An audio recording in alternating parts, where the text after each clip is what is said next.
Want to stop juggling spreadsheets, calendars, and a dozen apps just to run your rentals? Lodgify makes it easy. It's an all-in-one toolkit for hosts. Build a direct booking website, automate guest messaging, and keep all your channels in sync. Running your rental business your way has never been simpler. And for Good Morning Hospitality listeners, you can get 20% off any yearly plan with code GMH20. Just check the link in the show notes to get started today. Welcome to Good Morning Hospitality, your one-stop shop for the latest news, noteworthy trends, and thought-provoking discussions across the industry. From hotels and short-term rentals to all things travel and hospitality, you'll find each episode equips you with the information that you need to start your week. Join us on Good Morning Hospitality every Monday, wherever you get your podcasts.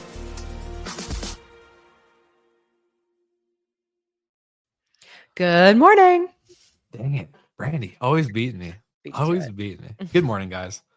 Happy Friday. Yes, this is pre-recorded because it is the busiest week in vacation rentals next week, July 4th. Happy holiday week, everybody. Yes. Yeah, best of luck if this is one of your big, busy weekends. I hope you're all caffeinated and ready for what's coming. And not to rub it in, I'm going to be off on the 3rd through the 4th. Having a good old time. So sorry if you're not and you're working on the busiest time, but it's the best holiday of the year. So I'm excited. I'm excited. No, I know. Sorry. I didn't mean it. I hope you guys really get a lot of rest. I hope you're really encouraged for a great, busy, I hope weekend. all your guests behave. Yes, that too. I hope no one has any crazy parties. So good luck. May the force be with you.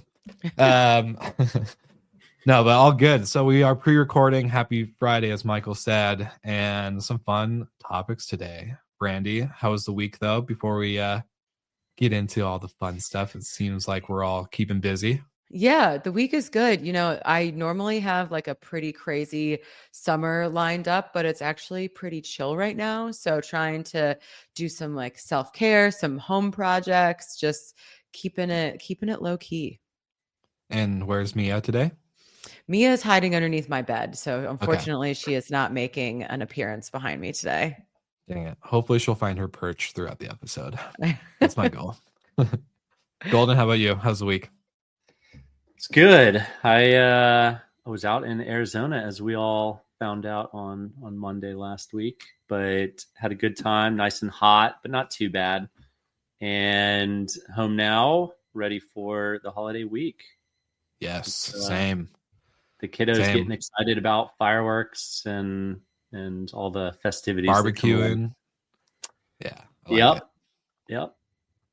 Awesome. Well, we had some fun, exciting news to share this week. It wasn't the most like crazy news, but it was very fun and exciting because the three of us are going to Mexico, baby. Let's go. So it's just gonna be like Barcelona all over again. The three of us, the trio is back. Brandy translating for us the whole time. I know. Lovely. Listen, the Spanish comes in handy sometimes.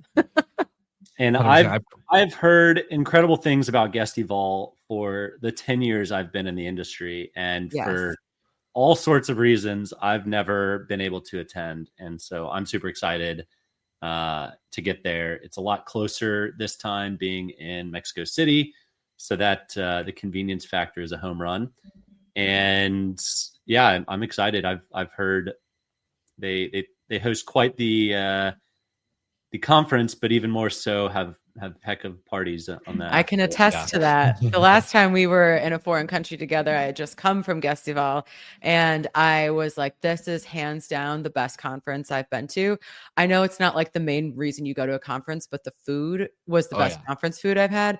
And there's nothing worse than when you go to like the dreaded lunch and in the windowless, conference hall that's just with the gray food that's been sitting in those containers. It's just awful. Bread. Yeah. And they really knocked it out of the park last time. And the set, everything, the production was incredible. So they set a high bar from the last time in Tel Aviv. So I'm sure the Guesty team will deliver again. And I'm super pumped because Mexico City is easily one of my favorite cities in the world. I've been a bunch of times. It's just like, I'm so excited for the restaurants. Yes. And the guys are letting me pick all the places we go to eat again. So I'm pumped about that. I have a list. 100%. It's going to be great. Brandy wine experience on the road overseas. It's a real thing. I'm really excited because it's like good to hang out with you guys again. But for the listeners, Guest Eval is in Mexico City, September 10th through the 12th. So if you're a Guesty customer, you should obviously be attending. It's for Guesty users. It's their user conference.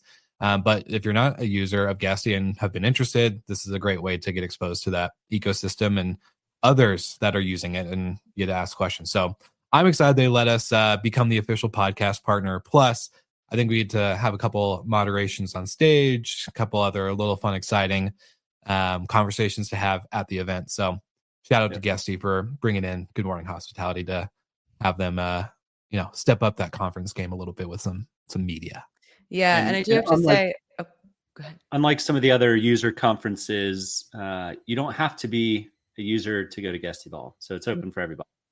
If you enjoy the space, want to learn more, not just about Guesty, but obviously the industry experts. They've already stacked up quite a list of great speakers.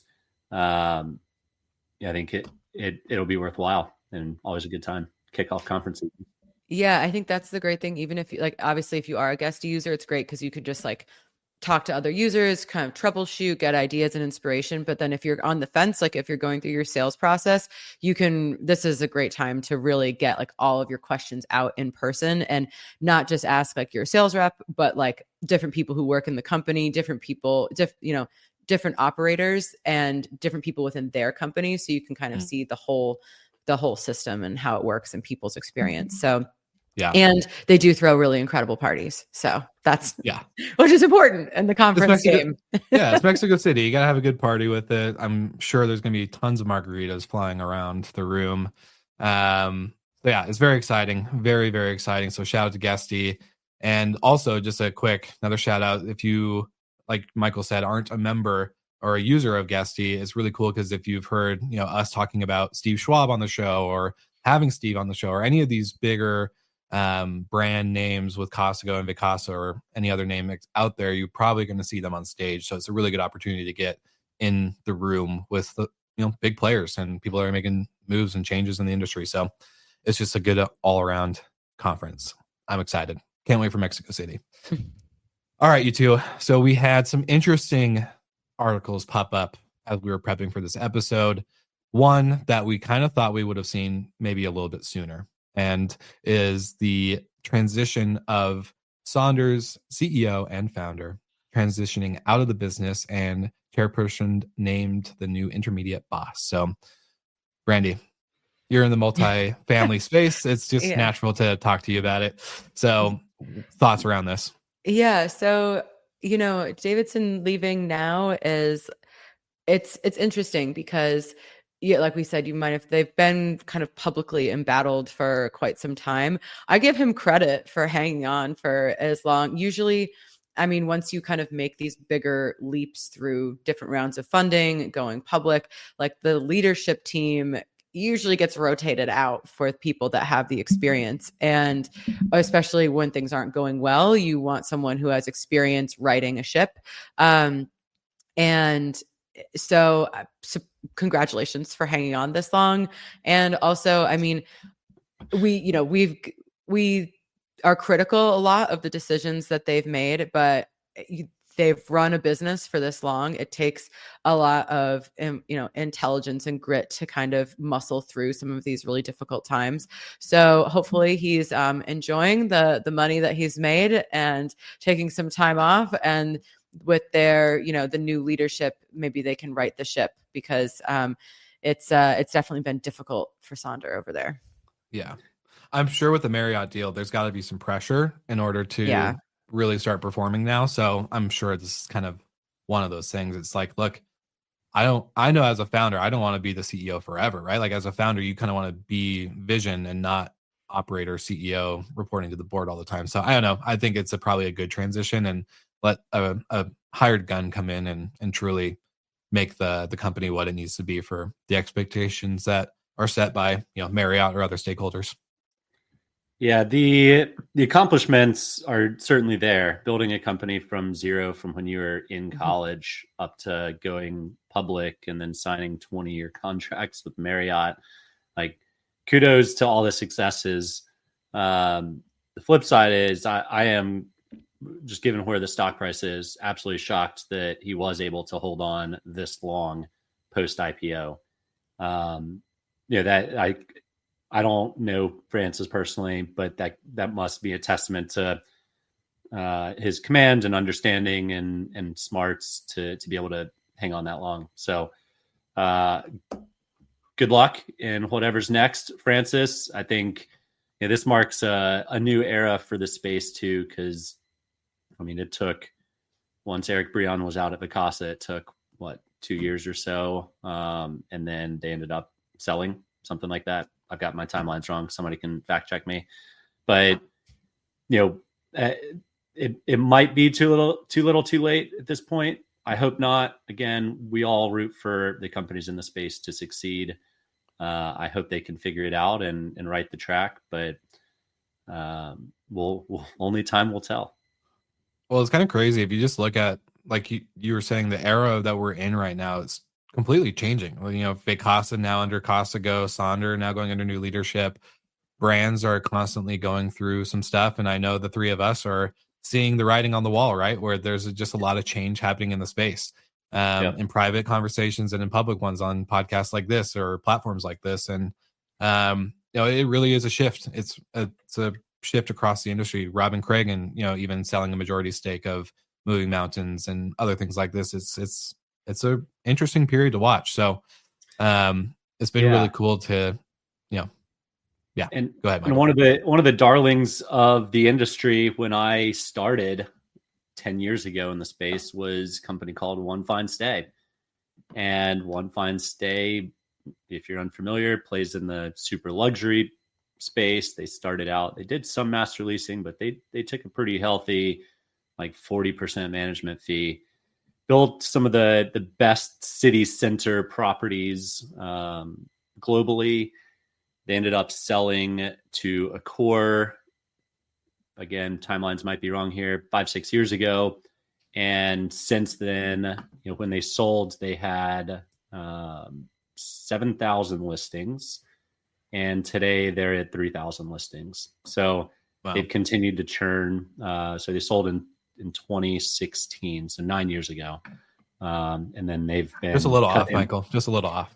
6-9 years. Yeah. Everything pre-COVID is just an entire generation away. Yeah. But so I also, it was the pre-COVID era. the transition from 7,000 to 3,000 listings, I have to imagine there's also, during that time, there was this huge push for growth at all costs, get whatever listings, get whatever inventory you can get. And so I, hoping that kind of significant downsizing is that those are the best listings, and that they were kind of, with the new ownership, getting rid of the frothy, fluffy stuff that was just there to, put a number on a pitch deck.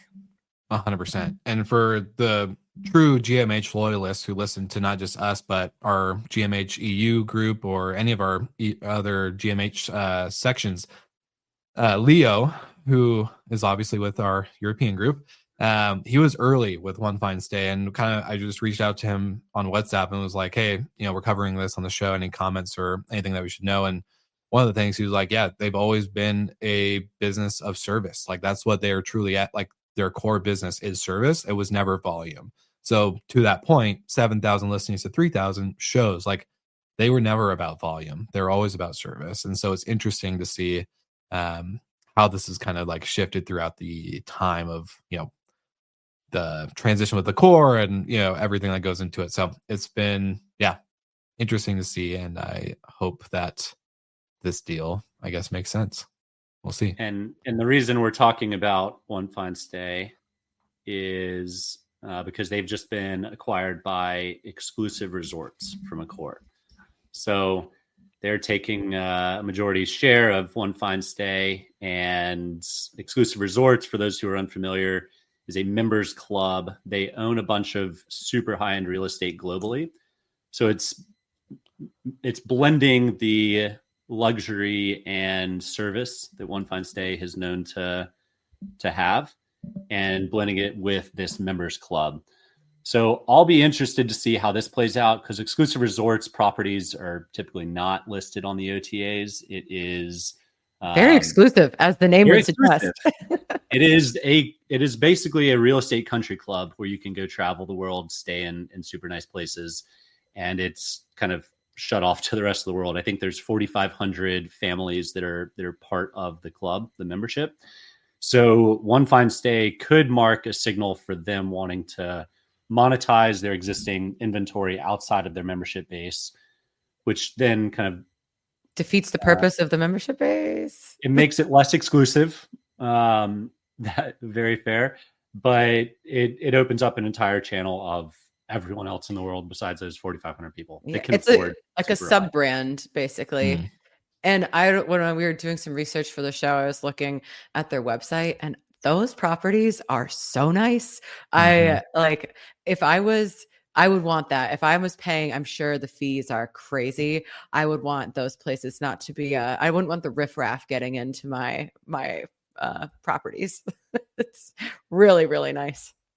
Yeah. So 100%. I think it's a cool and interesting acquisition, blending a very private members club with a still exclusive and high end, but a public facing brand like OneFineStay. So I like it. The leading shareholder at Exclusive Resorts is a guy named Steve Case, who is the AOL founder. So I don't think they have plans to go public. They enjoy the aspects of being a private members club and having private revenues. But I think it'll be interesting to see how this plays out long term, and if this leads to them acquiring more real estate, or if this leads to more of a public push. Well, speaking of public pushes and interesting shifts, I would say the opposite is happening with Inspirato. So you have one company going more exclusive resort, private, club membership, and the other moving away from it, going into more building a platform and becoming more technology, because we're technology-driven hospitality, right, guys? That's how we do it here. So Inspirato is to merge with Buyerlink in a $326 million deal for a new platform. I don't know if one company is seeing writing on the wall and going all in with it, or if one is not. So yeah, one company going opposite direction, the other going into a more technology direction. I would love to know if this is like what we expect, or even like, does this make sense? Are we am I missing a dot connection here? I thought that too. I was looking, I was like, I Googled Buyerlink, and then I was like, is this the right company? And even in the article, it goes, it is not an obvious fit.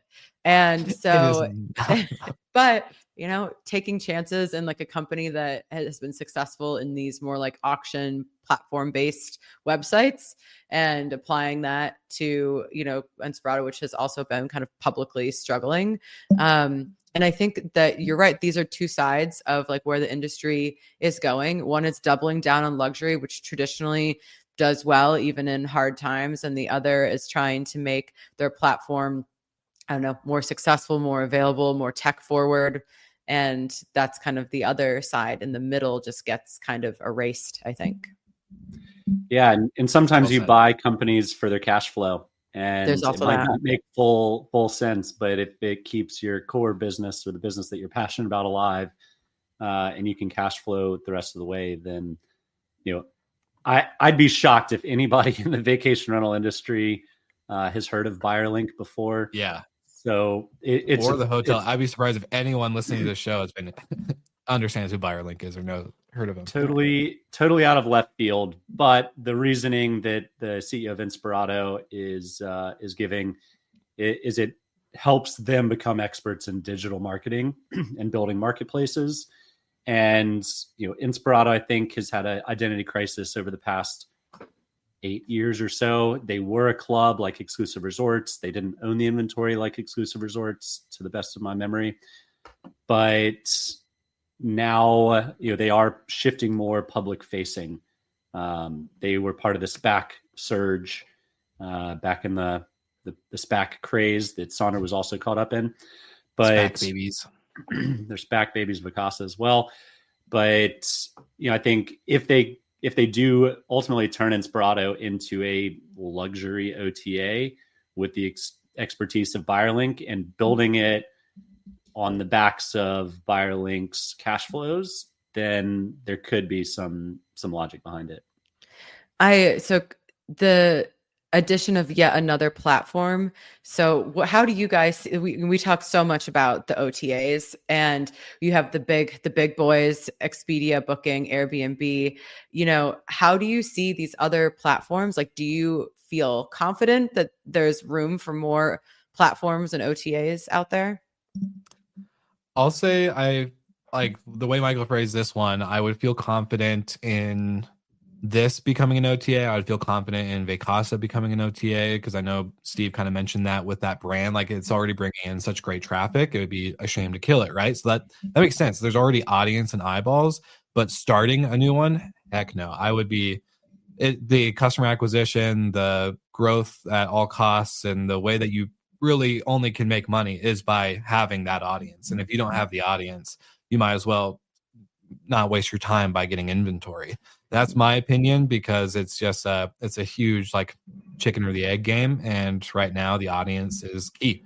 So if you're going to be a channel, you need to be a good channel. You need to have good eyeballs. You need to have spending eyeballs that actually convert to bookings. And if you don't, your inventory is going to look at you as a chopping block, basically. So Brandy, I know you put your tech stack on the chopping block a lot. I think brands and operators should also be putting their OTAs on the chopping block. If it's not worth your time to manage and upkeep, and you're not getting the eyeballs and traffic and the bookings and conversions, why waste your time? I'm in that mode. Why waste your time and energy right now? We all have wasted a lot of time and energy throughout the couple of years of craziness. And so why continue to do more if it's not worth it? So know your value. Stick up for it. On the luxury side, yes, I do think there's space for a clear winner. I don't think there's a clear winner on the luxury OTA side. Luxury Retreats was, Airbnb brought them in, and I would assume most travelers and people in our industry don't necessarily associate luxury or standards or consistency and quality with Airbnb. And that's where the window of opportunity is. Airbnb ate up so much market share. They've left a hole in the luxury side by buying Luxury Retreats. Yeah, that's a really great point. Also, like the 100%. The Lux badge, like I don't think that different. Like, no, I don't know if that really makes a difference. People might notice, oh, this is like a nicer house, but I don't know if they associate now those Lux listings with that consistency that you're talking about. Yeah. Well, Robin Cragen even posted on LinkedIn a while ago. He stayed at a luxury like property on Airbnb. It wasn't one of those like said they're Lux, it was under the Lux category, and it was a horrible experience. Like the hot tub was gross and dirty. Like they said that there was a couple maintenance issues, and the people basically just responded saying like, all right, we'll fix it once you check out. Thanks for letting us know. And it's just like, okay, for a luxury house and experience, that is not the service. So I think that Michael, you made a great point. They left a huge gap with the acquisition of luxury retreats. And that's where you got to give kudos to OneFineStay for not growing beyond 7,000 properties. You got to keep your standards high. And as soon as you start degrading that, then you degrade the brand. So, I think there is room and opportunity for the luxury segment. Jury's very much out as to who's going to fill it, though. Yeah. So great question, Brandy. Congrats to Exclusive Resorts, OneFineStay, Inspirato, and the mysterious Buyerlink. Honestly, it'll be cool to see what they do. This is like something new. So best of luck, positive vibes their way. Let's see what kind of interesting things they can build. Yeah, 100%. Great question, Brandy. For the listeners, I would love to know if you think either you agree with any of us or if you have your own opinion. I would love to know. But yeah, really interesting times. And I need to get like my whiteboard ready for like all the stories we just need to follow and always like revisit. Like, okay, like let's check on this one. How are they doing? Are they still doing okay? So Buyerlink is going on the whiteboard right now. Also, I really can't wait for our end of the year wrap. Oh yeah. We just see like all our predictions and things like that. I mean, I feel like so much has already happened this year. We're like halfway through. It'll be interesting to see what happens in the back half of this year. Yeah, 100%. I feel like this first 6 months are already a year. So It's been fun. I feel that. It's been a decade since COVID, right? It's been a decade since 4 years. January. Yeah. So good to see you guys on this Friday. For the listeners on Monday, anything you're excited about? Obviously Mexico City is a big one for us, September 10th through the 12th, but anything else on the docket? Or is it, as we like to say, I can't wait to surprise you guys with a shirt where I just stand up and go same old, but the mysterious merch. Yeah, the mysterious merch is coming. I promise. Pre-order now. There's things at play, but we'll stick with same old response for now. Yeah. Okay. All right. As a new show host, you guys are killing me. But I love it. For all of our listeners, we appreciate you guys tuning in. Obviously, if you're watching on the live, we're sorry we're not live engaging, but we appreciate you as well. And for everyone else, we'll see you on the next one. See you later.